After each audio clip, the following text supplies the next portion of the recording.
К долгожданному открытию школьных лагерей готовятся в Якутии. После пандемии в этом году летний детский отдых будет организован в традиционном формате.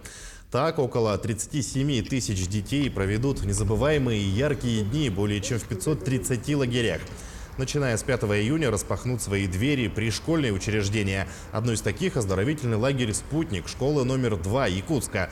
Там будут отдыхать по 3 сменам 360 учащихся. Коллектив школы, в том числе учителя и сами школьники, на территории лагеря активно проводят субботники, моют окна и полы корпусов. «Спутник» – один из крупных пригородных лагерей с чистым воздухом и красивой природой. Территория охватывает 13 гектаров, есть бассейн, большая футбольная площадка и 4 жилых корпуса. База старая, 1959 года строения.